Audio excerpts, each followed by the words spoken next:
V lookup में हमें requirement कब होती है, वी लुकअप हम कब लगाएंगे? वी लुकअप की ज़रूरत तब पड़ती है जब हमारे पास नंबर ऑफ कॉलम्स की संख्या ज़्यादा होती है। तो उस केस में हम लोग क्या करते हैं, वी लुकअप इस्तेमाल करते हैं। जैसे यहाँ पे अगर हम देखें तो जब ये नंबर ऑफ कॉलम्स बहुत ज़्यादा होते हैं तो उस केस में कोई अगर पर्टिकुलर यूज़र आपसे पूछ लेता है कि हमारे इस पर्टिकुलर नाम का बंदा यहाँ पे ये एग्जिस्ट करता है नहीं करता है, तो वो चीज़ें हमें सर्च करने में नंबर ऑफ कॉलम से स्क्रॉल करने पड़ते हैं। तो हमें वो स्क्रॉलिंग ना करना पड़े, उस पर्पज़ से हम वी लुकअप इस्तेमाल करेंगे। बट यहाँ पे भी हमारे पास नंबर ऑफ कॉलम्स बहुत ज़्यादा नहीं है, एक छोटे से कॉलम्स के साथ अभी हम एक्सरसाइज करेंगे। देन उसके बाद हम इसको समझने के बाद फिर हम बड़ी डाटा पे इसको अप्लाई करके देखेंगे। तो वी लुकअप लगाना है तो वी लुकअप लगाने के हमें यहाँ पे ध्यान देना होता है कि जब वी लुकअप लगाते हैं तो इसमें एक कॉलम नंबर होते हैं, जैसे first column number, second, third, fourth, ऐसे कॉलम नंबर होते हैं। तो इसको समझने के लिए हम यहाँ से एक नई रो ले लेते हैं और ये कॉलम नंबर के जो इंडेक्स इसको बोलते हैं, कॉलम इंडेक्स, ये हमारा क्या होता है, कॉलम इंडेक्स होता है। और ये कॉलम इंडेक्स हमारा, ये कॉलम इंडेक्स जो हमारा यहाँ पे हम ये पास कर रहे हैं, ये कॉलम इंडेक्स उसके बेसिस पे किया जाएगा जिसके बेसिस पे हम सर्चिंग करना चाहते हैं। जैसे सीरियल नंबर के बेस पे हम यहाँ पे सर्चिंग करना चाहते हैं तो कॉलम इंडेक्स हमारा यहाँ से शुरू होगा। अगर हमें नेम के अकॉर्डिंग सर्चिंग करना चाहते हैं तो हमारा कॉलम इंडेक्स देखिए कहाँ से शुरू होगा, ये कॉलम इंडेक्स हमारा यहाँ से शुरू होगा, ये 1 2 3 यहाँ से शुरू हो जाएगा। और अगर हमने कोई भी सर्चिंग, अगर हमें मान लीजिए हमें यहाँ से नेम के थ्रू नहीं करना है, एज के अकॉर्डिंग हमें सर्च करना है, तो कॉलम का इंडेक्स हमारा यहाँ से शुरू हो जाएगा कुछ इस तरीके से। ये कैसे पता चलेगा कि हम इसके बेसिस पे सर्च करेंगे, इसके बेसिस पे सामने वाले के डेटा के ऊपर डिपेंड करेगा कि हमें क्या ज़रूरत है। पहले तो हम ये समझ लेते हैं कि ये कॉलम इंडेक्स जो हम बोल रहे हैं ये क्या है और कैसे लगाएंगे। और ये जो हम बोल रहे हैं कि यहाँ पे कॉलम इंडेक्स हमारा यहाँ से शुरू होगा, कि कॉलम इंडेक्स यहाँ से शुरू होगा या फिर कॉलम इंडेक्स हमारा यहाँ से शुरू होगा, ये किसके बेसिस पे हम ये काउंटिंग स्टार्ट कर रहे हैं उसको भी समझ लेते हैं एक छोटा सा एग्जांपल के साथ। तो यहाँ पे वी लुकअप लगाने के लिए हमें इक्वल टू लगाएंगे और वी लुकअप करेंगे। इसमें हमसे पूछेगा कि किस चीज़ को आपको ढूंढ रहे हो। लुकअप वैल्यू का मतलब हम क्या ढूंढ रहे हैं, तो ये ढूंढने का मतलब यहाँ पे है, जैसे अगर हम 4 यहाँ पे सर्च करेंगे तो 4 ये जो हमारा है ये इस कॉलम में सर्च करेगा। और अगर ये 4 मिल गया तो कहाँ पे ढूंढेगा, इस 4 को किस रेंज में ढूंढेगा, इस पूरे रेंज में ढूंढेगा, यहाँ से लेके यहाँ तक। तो हमने यहाँ से लेकर के ये पूरा का पूरा डाटा दे दिया और फिर से कॉमा लगाएंगे। ये टेबल एरे का मतलब है कि किसमें हम ढूंढेंगे। पहले तो था हमने लुकअप वैल्यू क्या ढूंढेंगे और दूसरा था हम किस रेंज में ढूंढेंगे। फिर उसके बाद तीसरा है कि कौन से कॉलम इंडेक्स पे हमें वैल्यू चाहिए। तो कॉलम इंडेक्स हमारा यहाँ से हमारी लुकअप वैल्यू है, तो हमारे पास फर्स्ट कॉलम ये हो जाएगा, सेकंड कॉलम ये, थर्ड ये, फोर्थ ये, फिफ्थ ये। अगर हमें कंट्री वाला चाहिए तो कॉलम इंडेक्स हमें यहाँ पे क्या पास करेंगे, 5 पास करेंगे। और उसके बाद यहाँ पे एग्जैक्ट 4 मिलने पे ही हमें वैल्यू रिटर्न करना चाहिए, तो उसके लिए हमारे पास एग्जैक्ट मैच के लिए हम यहाँ पे फॉल्स लिखते हैं। अभी हम देखेंगे कि फॉल्स कब लिखते हैं, ट्रू कब लिखते हैं। तो एग्जैक्ट मैच का मतलब है हम 4 मिलेगा फर्स्ट वाले कॉलम में तो हमें क्या करेगा, पांचवें वाले कॉलम की वैल्यू उसकी रिटर्न कर देगा। दैट मीन्स फर्स्ट वाले कॉलम में 4 मिलेगा जहाँ पे उसका पांचवें कॉलम की वैल्यू रिटर्न कर देगा। दैट मीन्स पांचवा कॉलम ये है तो पांचवें कॉलम का मतलब कंट्री है।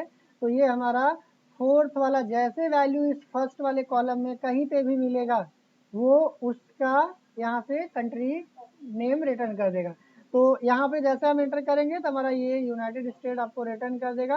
4 के अकॉर्डिंग हमारा दे दिया यूनाइटेड स्टेट। अगर हम नेम के अकॉर्डिंग सर्च करते देखिए तो नेम के अकॉर्डिंग जैसे सपोज दैट हमने इक्वल टू लगाया, वी लुकअप किया और वी लुकअप में लुकअप वैल्यू हमने दे दिया एटा यहाँ पे। तो डबल कोड में हमने ई डबल टी ए एटा दे दिया। और उसके बाद टेबल एरे हमारा क्या हो जाएगा, अब हमारा टेबल एरे यहाँ से नहीं सेलेक्ट किया जाएगा, टेबल एरे हमारा यहाँ से होगा, क्योंकि इसका कॉलम इंडेक्स हमारा यहाँ से शुरू होगा, 1 2 3 यहाँ से शुरू होगा। तो हम यहाँ से वैल्यू को सेलेक्ट करेंगे, कुछ इस तरीके से हमारा ये पूरा का पूरा टेबल इंडेक्स सेलेक्ट हो जाएगा। फिर यहाँ से हम कॉमा लगाएंगे, कॉमा लगाने के बाद हम यहाँ से पास करेंगे कॉलम नंबर, ये कॉलम इंडेक्स है। तो कॉलम इंडेक्स में देखिए, अगर हमने इस बार यहाँ पे अगर हम 4 पास करेंगे तब जाके कंट्री नेम रिटर्न करेगा, क्योंकि अभी हमारे पास कॉलम इंडेक्स हमारा यहाँ से शुरू हो गया है 1 2 3 4। हमने इस कॉलम में सर्च कर रहे हैं किसको, एटा को। अगर एटा मिल जाएगा तो उसका कंट्री नेम रिटर्न करेगा। तो कंट्री नेम के लिए हमारा कॉलम इंडेक्स कौन सा होगा, 4, क्योंकि हमारा यहाँ पे कॉलम इंडेक्स कहाँ से स्टार्ट हो रहा है, यहाँ से 1 2 3 4।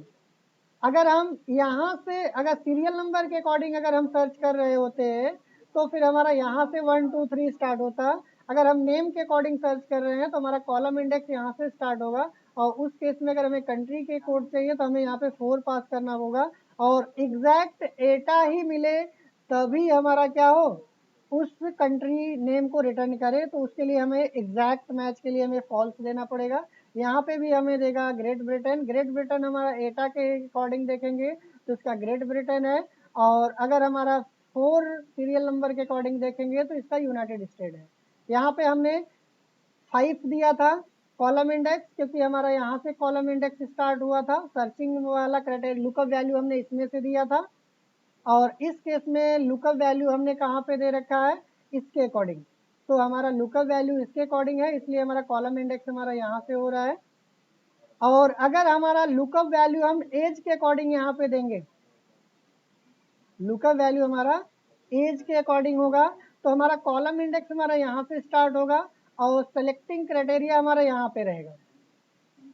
तो जैसे हमने यहाँ पे इक्वल टू देखिए लगाते हैं और यहाँ से वी लुकअप लगाते हैं, और लुकअप वैल्यू में सपोज दैट हमने यहाँ पे 23 हमने दे दिया, या हमने 25 दे दिया, 25 हमने वैल्यू दे दिया, और इसका टेबल एरे क्या हो जाएगा, टेबल एरे हमारा यहाँ से सेलेक्ट किया जाएगा। अब इधर नहीं सेलेक्ट करेंगे, क्योंकि हमने लुकअप वैल्यू कहाँ से दे रहे हैं, यहाँ से। जहाँ से हमारी लुकअप वैल्यू लेंगे उसके जस्ट राइट वाले में हम पूरा का पूरा टेबल पास करेंगे, तो ये हमारा पूरा टेबल पास हो जाएगा। अब इसका कॉलम इंडेक्स क्या हो जाएगा, यहाँ पे कॉलम इंडेक्स अगर हम बात करें तो इसका कॉलम इंडेक्स अगर हमें इसका अमाउंट चाहिए तो कॉलम इंडेक्स क्या पास करना पड़ेगा, 3।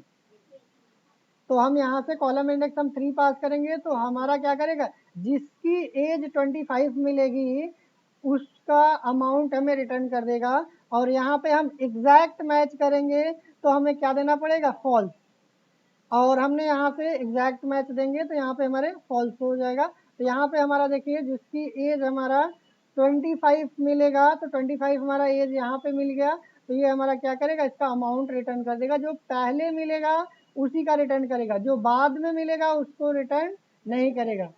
तो इसके लिए हमें एक अप्रॉक्स मैच भी इसी में दिया गया है। तो अप्रॉक्स मैच में क्या होता है कि हमें इसको अरेंज करना पड़ता है छोटे से बड़े की तरफ। अप्रॉक्स मैच तभी काम करेगा जब हमारा छोटे से बड़े की तरफ रहेगा। जैसे हमने अभी 25 पास किया था ना, अगर मैं मान लीजिए ऐसा एज यहाँ पे डाल देते जो एज इसमें एग्जिस्ट ही नहीं करेगा। जैसे सपोज दैट हमने यहाँ पे वी लुकअप लगाया और वी लुकअप में हमने यहाँ पे 22 पास कर दिया। अब ये 22 हमारा सर्च करेगा कहाँ से, इस एज में, इस वाले कॉलम में सर्च करेगा। और अगर ये 22 इस वाले एरिया में मिल जाता है तो उसका अमाउंट हमें रिटर्न करेगा। अगर हमने यहाँ पे कॉलम इंडेक्स 3 पास किया है, अगर यहाँ पे 22 एज मिलेगा तब तो उसका अमाउंट रिटर्न करेगा, किसके केस में, एग्जैक्ट केस में। और अगर नहीं मिलेगा तो एक एरर मिलेगा जिसको दिखाएगा नॉट अवेलेबल। तो इसका मतलब ये हो गया कि इसमें हमारा 22 वाला एज का कोई है ही नहीं। अगर यहाँ पे हमने 22 पास किया और एग्जैक्ट मैच का हमने इम्प्लीमेंटेशन किया था, तो यहाँ पे 22 नाम से कोई है ही नहीं। अगर यही चीज़ें हमें अप्रॉक्स मैच देते तो अप्रॉक्स मैच में क्या करता है कि अगर ये 22 वाला एज नहीं मिलेगा तो उससे जो छोटी एज का होगा उसकी वैल्यू रिटर्न कर देगा। बट उस अप्रॉक्स मैच के लिए हमें यहाँ पे क्या करना पड़ेगा, सबसे पहले इसको डाटा जो एज होगी इसको छोटे से बड़े में करना पड़ेगा। दैट मीन्स इसको पूरा का पूरा अरेंज करना पड़ेगा एज को डिसेंडिंग ऑर्डर में, तभी हम अप्रॉक्स मैच अप्लाई कर पाएंगे, अदरवाइज अप्रॉक्स मैच नहीं अप्लाई कर पाएंगे। तो यहाँ पे हम क्या करेंगे, अगर हमें सॉर्टिंग करना है, इसको अरेंज करना है छोटे से बड़े के लिए, तो हम इसमें फिल्टर लगाएंगे कंट्रोल शिफ्ट एल प्रेस करके, और यहाँ पे एज में जाएंगे, इसको स्मॉलेस्ट से लार्जेस्ट की तरफ से हम इसको सॉर्ट करेंगे, और फिर से फिल्टर हटाना है तो कंट्रोल शिफ्ट एल करेंगे, फिल्टर हट जाएगा। अब फिर से हम यहाँ से वी लुकअप का इस्तेमाल करेंगे, बट एग्जैक्ट मैच की जगह पे हम अप्रॉक्स मैच इस्तेमाल करेंगे। तो यहाँ पे इक्वल टू लगाएंगे वी लुकअप में देखिए अभी हमने 22 दिया था तो एन ए दिखा रहा था, देखिए यहाँ पे 21 के बाद 23 है, इसका मतलब 22 अवेलेबल ही नहीं है। अब फिर से मैं यहाँ पे 22 को पास करता हूँ अगेन, और इसका टेबल एरे यहाँ से मैं पास करता हूँ, ये टेबल एरे हमारा हो जाएगा। और देन उसके बाद कॉलम इंडेक्स में यहाँ पे फिर से वही सेम कॉलम इंडेक्स पास करूंगा 3, इसका अमाउंट निकालना है 22 वाले का। और बट यहाँ पे एग्जैक्ट मैच की जगह पे अब मैं यहाँ पे अप्रॉक्स मैच पास करूंगा, जिसके लिए हमें ट्रू लिखना पड़ता है। और अप्रॉक्स मैच में मैंने ये डिस्कस किया था कि अगर हमारा अप्रॉक्स मैच करेंगे तो ये जो लुकअप वैल्यू अगर हमारा यहाँ एज वाले कॉलम में नहीं मिलेगा, तो ये 22 से जिसकी एज छोटी होगी उसका अमाउंट रिटर्न कर देगा। तो 22 जब नहीं मिलेगा यहाँ पे, तो ये क्या करेगा 21 वाले का अमाउंट रिटर्न कर देगा, क्योंकि 22 से छोटा हमारा क्या है 21। और अगर हम यही चीज़ें अप्रॉक्स मैच की जगह पे एग्जैक्ट मैच लगाएंगे तो ये हमारा नॉट अवेलेबल बता देगा, दैट मीन्स वो हमारा अवेलेबल ही नहीं है 22 डाटा में। तो अप्रॉक्स का मतलब हो गया लगभग, मतलब उसी के आसपास में जिसकी एज होगी उसी की वैल्यू रिटर्न कर देगा।